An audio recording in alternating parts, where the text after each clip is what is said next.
histórias em quadrinhos surgiram no final do século XIX, mais precisamente em 1895. O norte-americano Richard Outcault publicou em impressos de Nova York a tirinha The Yellow Kid, ou O Menino Amarelo. Por sua vez, no dia 28 de dezembro do mesmo ano, em Paris, os irmãos Lumière deram início a que hoje chamamos de cinema. Eles inventaram o cinematógrafo, que foi uma máquina que produzia fotogramas em movimento. No século XX, as duas áreas evoluíram bastante e chegaram ao Brasil. Com o crescimento de ambas, o interesse da academia pelas pesquisas também surgiu.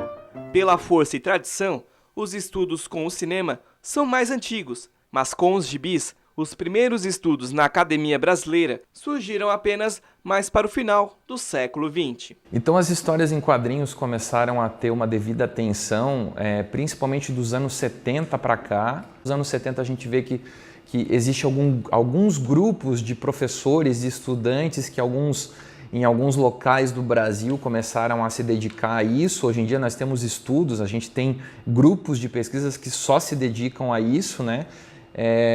Então, aos poucos, essas pessoas começaram a estudar não só como uma forma de entretenimento, mas uma forma como produção de sentido, né? Então, como que a história em quadrinhos ela pode produzir sentidos? Então, você pode trazer várias áreas para dentro das HQs, você pode estudar a partir sobre o viés da educação, sobre o viés da sociologia, da comunicação, da semiótica. Então, você começa a trazer essas outras áreas e você começa a dar novos sentidos para as histórias em quadrinhos e a gente não observa elas apenas como um meio de entretenimento, mas sim como estudo também. Rafael é professor do curso de Publicidade e Propaganda. Há mais de 10 anos, ele dá aula de cinema em faculdades da área. Porém, outra paixão do professor são as histórias em quadrinhos. Ele possui um acervo com mais de 2.000 gibis. A partir desse gosto, Rafael começou a realizar projetos de pesquisas que relacionem as histórias em quadrinhos com o cinema.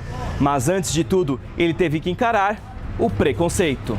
Eu sempre faço esse comentário, né, que já quando comecei a estudar cinema eu tinha isso, assim, quem estuda cinema não é levado muito a sério.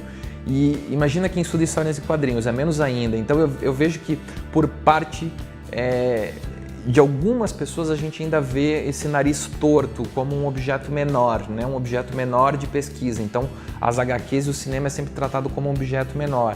Só que eu acho assim, conforme a gente vai incentivando nossos estudantes, a gente vai criando grupos de pesquisa, linhas de pesquisas relacionadas a isso, a gente vai solidificando a área e nós vamos quebrando aos poucos essa barreira de preconceito que tem em relação a essas mídias. Quando relacionamos histórias em quadrinhos com o cinema, geralmente são gibis que posteriormente viraram filmes. É o caso do Super-Homem, Homem-Aranha, mas esse projeto de pesquisa da FURB vai no sentido oposto. Eu comecei a me interessar também por questões de adaptações, porque hoje em dia nós estamos tendo um boom de adaptações no cinema, né? Então você vê, uma série de super-heróis que são oriundos das HQs que agora fazem sucesso no cinema. Então eu comecei a me interessar por essa área, só que o meu interesse maior veio pela questão inversa, de quando existem essas paródias que são feitas, você pega um filme de sucesso e você adapta no formato de paródia para os quadrinhos. Então isso começou a me chamar a atenção. No Brasil, essas paródias se popularizaram na década de 70 com o Gibi dos Trapalhões, que satirizavam filmes clássicos. O projeto de pesquisa da FURB juntou a Turma da Mônica com o primeiro filme da saga De Volta para o Futuro. De Volta para o Futuro, no ano passado, 2015, fez 30 anos de lançamento e era justamente o ano que o Marty McFly chegava no tempo e tal, então ela se iniciou justamente naquele momento. Então nós estudamos duas revistas da Turma da Mônica, que foi De Volta para a Historinha, de 91, e Coelhadas para o Futuro, clássicos do cinema Turma da Mônica, de 2013. Então, de que forma que eles abordavam a adaptação do filme De Volta para o Futuro para os quadrinhos. Então a gente justamente aproveitou para fazer essa pesquisa no momento que o De Volta para o Futuro estava em voga de novo, né? As pessoas começavam a comentar dele e tal, e então isso nos chamou a atenção. O professor contou com a ajuda de bolsistas no projeto de pesquisa.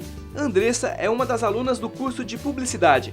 Ela nunca imaginou que um dia ia pesquisar histórias em quadrinhos com o cinema. Eu achei bem legal, achei bem interessante assim, essa ideia dos gibis e do filme De Volta para o Futuro.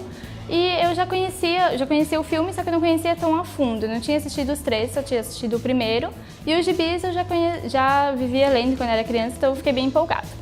Aí depois, quando eu entrei mais a fundo na pesquisa, me deu mais interesse ainda, porque a gente foi vendo, foi ficando, é uma coisa legal de se fazer, é uma coisa gostosa de ler, de fazer, de comparar. Mas quem pensa que para fazer uma pesquisa sobre o assunto basta apenas assistir filmes ou ler as histórias em quadrinhos, está enganado. Os alunos tiveram que estudar todo o embasamento teórico antes. Os alunos têm uma pequena introdução em relação à linguagem do cinema, que é extremamente importante. Até no curso de publicidade nós temos uma disciplina que trabalha um pouco com isso, que é a disciplina de produção eletrônica em publicidade. E eles também têm uma introdução às histórias em quadrinhos. Então eles têm um primeiro contato para identificar a questão de linguagens e logo em seguida, então, a gente começa a trabalhar com eles na pesquisa propriamente dita. Só que não é simplesmente você pegar e analisar, eles têm contato com autores, no caso nós pegamos autores que trabalham com intertextualidade. Com o embasamento teórico estudado, os alunos e os professores começaram a assistir, ler e analisar tanto os gibis quanto os filmes. Várias anotações foram realizadas para identificar as diferenças e principalmente as semelhanças nas HQs e no vídeo. A gente começava a fazer um debate em relação a isso, né? Então, assim, aonde que eles foram mais criativos, aonde que eles se inspiraram no filme e tal. E aí, logo em seguida, nós começávamos os procedimentos analíticos, né? Então, assim, vamos analisar as histórias a partir de agora.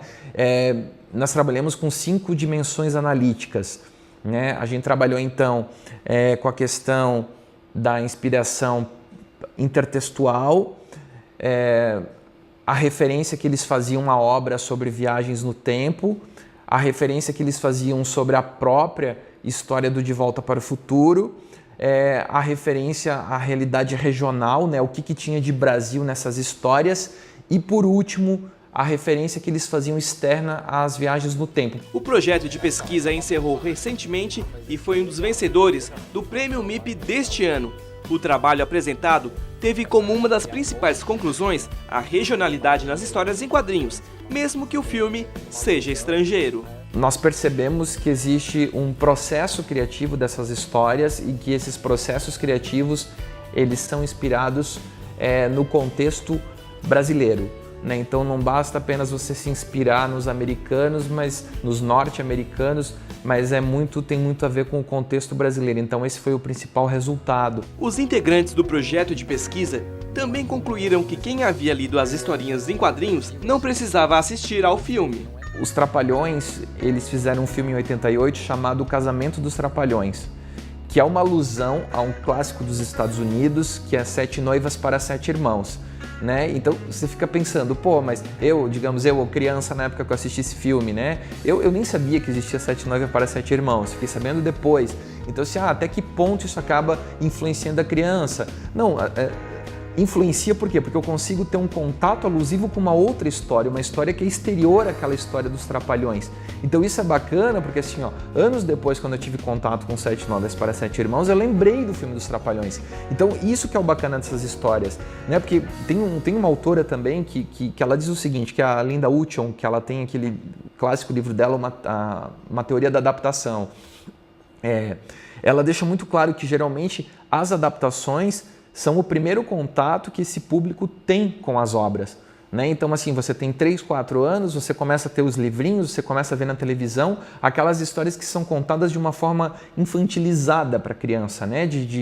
Num formato infantil. Então, ou seja, é o primeiro contato que a criança tem com essas obras exteriores que ela vai ter na vida adulta. A pesquisa também deixou muitos questionamentos em aberto, o que fez abrir a possibilidade da continuidade dessa linha de estudo para os próximos anos.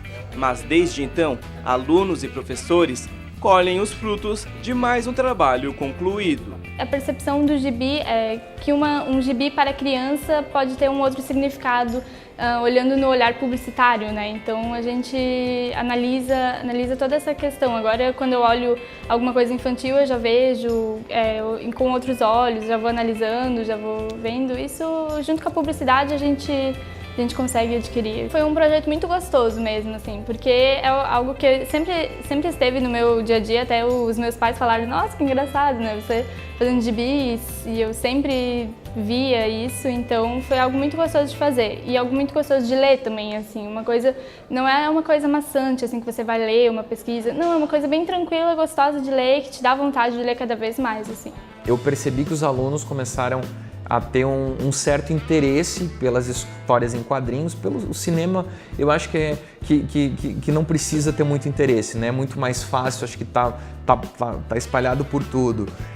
Em relação aos quadrinhos, eu vi que os alunos começaram a ter uma visão um pouco diferente da que eles tinham antes, assim, professor, né? Uma das alunas falou assim, professor, eu já não tenho mais aquela visão que eu tinha de gibi que nem eu tinha antes, hoje em dia já passo numa banca, já tenho uma visão um pouquinho diferente, já começo a ver aquilo como um produto mesmo de comunicação, né? Então eu vi assim que quebrou-se um pouco um preconceito, mas ao mesmo tempo nós ainda precisamos desenvolver mais estudos, né, para que se torne uma coisa mais rotineira, para que não se pense apenas só a publicidade, o jornalismo, o cinema, mas que os quadrinhos eles venham a somar nesse grande leque da comunicação.